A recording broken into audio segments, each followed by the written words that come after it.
அனைவருக்கும் வணக்கம். இன்னைக்கு நம்ம பார்க்க போகிற தலைப்பு ஓடை. 7ஆம் வகுப்பு தமிழ் இயல் 2ல் இருக்குது. 7ஆம் வகுப்பு தமிழில் நம்ம இயல் 1 பார்த்தாச்சு. இன்னைக்கு இயல் 2 பார்க்கலாம். ஓடை என்ற பாடலின் ஆசிரியர் வாணிதாசன். ஓடை என்ற பாடலின் ஆசிரியர் வாணிதாசன். ஓடை என்ற பாடல் எந்த நூலிலிருந்து எடுக்கப்பட்டது? தொடுவானம். வாணிதாசனின் இயற்பெயர் என்ன? அரங்கசாமி என்ற எத்திராசலு.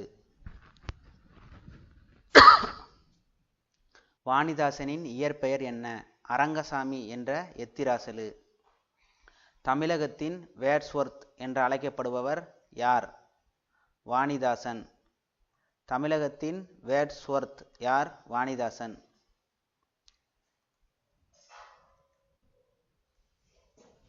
வாணிதாசன் யாருடைய மாணவர்? பாரதிதாசன். வாணிதாசன் யாருடைய மாணவர்? பாரதிதாசன். வாணிதாசன் எந்தெந்த மொழிகளில் புலமை பெற்றவர்?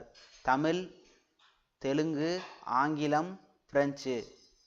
வாணிதாசனின் சிறப்பு பெயர்கள் கவிஞரேறு, பாவலர் மணி. வாணிதாசனின் சிறப்பு பெயர்கள் கவிஞரேறு, பாவலர் மணி. பிரெஞ்சு அரசு வாணிதாசனுக்கு வழங்கிய விருது செவாலியர் விருது. பிரெஞ்சு அரசு வாணிதாசனுக்கு வழங்கிய விருது செவாலியர் விருது. நடிகர் திலகம் சிவாஜி கணேசனுக்கும் இந்த விருதை கொடுத்துருக்காங்க, செவாலியர் விருது. செவாலியே சிவாஜி கணேசன் சொல்லுவாங்கல்ல, அந்த விருதை வாணிதாசனும் வாங்கியிருக்கார். வாணிதாசன் எழுதிய நூல்கள் தமிழச்சி, கொடிமுல்லை, தொடுவானம், எழிலோவியம், குழந்தை இலக்கியம். இதில் இன்னொரு கேள்வி இருக்குது. வாணிதாசனோட இயற்பெயர் அரங்கசாமி என்ற எத்திராசலு. இவர் தன் பெயரை வாணிதாசன் என ஏன் மாற்றிக்கொண்டார்? இவர் பாரதிதாசன் மீது மிகுந்த பற்று வைத்திருந்தார். அதனால் தன்னுடைய பெயரை வாணிதாசன் அப்படின்னு மாற்றிக்கிட்டார்.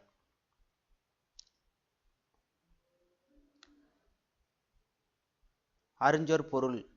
தூண்டுதல், ஆர்வம் கொள்ளுதல். ஈரம், இரக்கம். முழவு, இசைக்கருவி. பயிலுதல், படித்தல். செஞ்சொல், திருந்திய சொல். வல்லைப்பாட்டு, நெல் குத்தும்போது பாடும் பாடல். வல்லைப்பாட்டு, நெல் குத்தும்போது பாடும் பாடல். நன்செய், நிறைந்த நீர்வளத்தோடு பயிர்கள் விளையும் நிலம். புன்செய், குறைந்த நீர்வள பயிர்கள் விளையும் நிலம். செஞ்சொல் மாதரின் வல்லைப்பாட்டிற்கு ஏற்ப முழவை மீட்டுவது எது? ஓடை. செஞ்சொல் மாதரின் வல்லைப்பாட்டிற்கு ஏற்ப முழவை மீட்டுவது எது? ஓடை. பிரித்து எழுதுதல். நன்செய், நன்மை கூட்டல் செய். சீருக்கேற்ப, சீருக்கு கூட்டல் ஏற்ப. நீள் உழைப்பு, நீள் கூட்டல் உழைப்பு. ஓடையாட, ஓடை கூட்டல் ஆட. அடுத்த தலைப்பு காடு.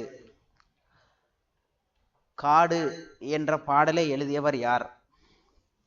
சுரதா. சுரதாவின் இயற்பெயர் ராசகோபாலன். சுரதாவின் இயற்பெயர் ராசகோபாலன். சுரதா யார் மீது உள்ள பற்றால் தன் பெயரை மாற்றிக்கொண்டார்? பாரதிதாசன் மேலுள்ள பற்றால். தன் பெயரை எப்படி மாற்றிக்கொண்டார்னா சுப்புரத்தின தாசன் அப்படின்னு மாற்றிக்கிட்டாரு. அந்த சுப்புரத்தின தாசனோட சுருக்கம்தான் சுரதா. உவமை கவிஞர் என்று அழைக்கப்படுபவர் சுரதா. உவமை கவிஞர் என்று அழைக்கப்படுபவர் சுரதா. காடு என்ற பாடல் எந்த பாவகையை சார்ந்தது? கிளி கண்ணி.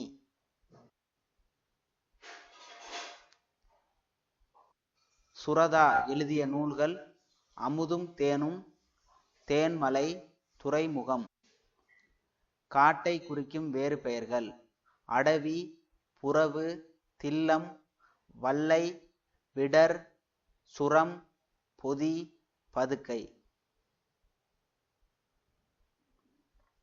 அறிஞ்சொற் பொருள். ஈன்று பெற்று, கொம்பு கிளை, அதிமதுரம் மிகுந்த சுவை, களித்திட மகிழ்ந்திட, நச்சரவம் விஷமுள்ள பாம்பு, நச்சரவம் விஷமுள்ள பாம்பு.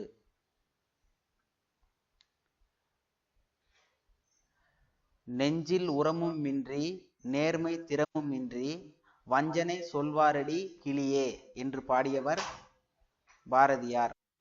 நெஞ்சில் உரமும் இன்றி நேர்மை திறமும் இன்றி வஞ்சனை சொல்வாரடி கிளியே என்று பாடியவர் பாரதியார்.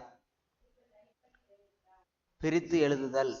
காடெல்லாம், காடு கூட்டல் எல்லாம், கிழங்கெடுக்கும், கிழங்கு கூட்டல் எடுக்கும், காட்டாறு, காட்டு கூட்டல் ஆறு, அனைத்துண்ணி, அனைத்து கூட்டல் உண்ணி, வேட்டையாடிய, வேட்டை கூட்டல் ஆடிய. திருக்குறள். திருக்குறள் எழுதியவர் யார் தெரியும்ல? திருவள்ளுவர். திருக்குறள் எத்தனை அதிகாரங்களை கொண்டது? 133 அதிகாரங்கள். திருக்குறளின் மொத்த பாடல்கள் 1330. ஒரு அதிகாரத்திற்கு 10 பாடல் வீதம். 133 அதிகாரம், ஒரு அதிகாரத்துக்கு 10 பாடல் வீதம், மொத்தம் 1330 பாடல்கள். அறத்துப்பால் 38 அதிகாரம் இருக்கு. பொருட்பால் 70 அதிகாரம் உள்ளது. காமத்துப்பால் அல்லது இன்பத்துப்பால்னு சொல்லுவாங்க, மொத்தம் 25 அதிகாரம் இருக்கு. திருக்குறளின் சிறப்பு பெயர்கள்: முப்பால், தெய்வநூல், பொய்யாமொழி. திருக்குறளின் சிறப்பு பெயர்கள்: முப்பால், தெய்வநூல், பொய்யாமொழி. திருவள்ளுவரின் சிறப்பு பெயர்கள்: முதற் பாவலர், பொய்யில் புலவர், சென்னா போதர். திருவள்ளுவரின் சிறப்பு பெயர்கள்: முதற் பாவலர், பொய்யில் புலவர், சென்னா போதர். இந்த திருக்குறளை எப்படின்னா ஃபுல்லாக கவர் பண்ணாமல் திருக்குறளை பற்றினது, திருவள்ளுவரை பற்றினது, அதை கொஞ்சம் கொஞ்சமாக ஒவ்வொரு வகுப்புலையும் கொடுத்துருப்பாங்க. 6ஆம் வகுப்பு, 7ஆம் வகுப்பு அப்படி கொஞ்சம் கொஞ்சமாக கொடுத்துருப்பாங்க. அதனால் அந்தந்த வகுப்பில் கொடுத்துருக்கதை நீங்கள் நல்லா படிச்சுக்கணும். இப்போ இதில் திருவள்ளுவர் ஆண்டை பற்றி கொடுக்கல, ஆனால் 6ஆம் வகுப்பில் திருவள்ளுவர் ஆண்டை பற்றி கொடுத்துருந்தாங்க. அது மாதிரி திருக்குறளுக்கு நிறைய சிறப்பு பெயர்கள் இருக்குது. இதில் 3 தான் கொடுத்துருக்காங்க. 6ஆம் வகுப்பில் இதை தவிர்த்து இன்னும் 2, 3 கொடுத்துருப்பாங்க. அது மாதிரி இங்கே அதிகாரம் இருக்குன்னா இதில் இயல்களும் இருக்குது. அதை ஒவ்வொரு வகுப்புலையும் ஒவ்வொரு தகவல்கள் திருக்குறளை பற்றி கொடுத்துருப்பாங்க. அதெல்லாம் கம்பேர் பண்ணி ஒரு இதாக போடுவோம், அது ஃபியூச்சரில் பார்க்கலாம். ஆனால் இப்போதைக்கு அந்தந்த வகுப்பில் திருக்குறள் பற்றின தகவல்களை நான் கொடுக்கும்போது அதை நோட்ஸ் எடுத்து நல்லா படிச்சுக்கோங்க. பிரித்து எழுதுதல். தீதுண்டோ, தீது கூட்டல் உண்டோ, யாதெனின், யாது கூட்டல் எனின், தன் நெஞ்சு, தன் கூட்டல் நெஞ்சு, பொருட்செல்வம், பொருள் கூட்டல் செல்வம். கலைச்சொல். நீரோடை, ஸ்ட்ரீம், இயற்கை வளம், நேச்சுரல் ரிசோர்ஸ், வனவிலங்குகள், வைல்ட் அனிமல்ஸ், வன பாதுகாவலர், ஃபாரஸ்ட் கன்சர்வேட்டர். உவமை, பெரபிள், காடு, ஜங்கல், வனவியல், ஃபாரஸ்ட்ரி, பல்லுயிர் மண்டலம், பயோடைவர்சிட்டி. ஒவ்வொரு இயல்லையும் கடைசியில் கொடுக்கக்கூடிய இந்த கலைச்சொல்களை நல்லா படிச்சுக்கோங்க. இதில் உள்ள அந்த இங்கிலீஷ் தமிழ் சொல்லுக்கு நிகரான ஆங்கில சொல் கேள்வியில் இதிலிருந்து கேட்பாங்க. நம்ம சேனலில் போடுற வீடியோ பதிவுகளை தொடர்ந்து பாருங்கள். சேனலை சப்ஸ்கிரைப் பண்ணுங்கள், லைக் பண்ணுங்கள், ஷேர் பண்ணுங்கள். நன்றி.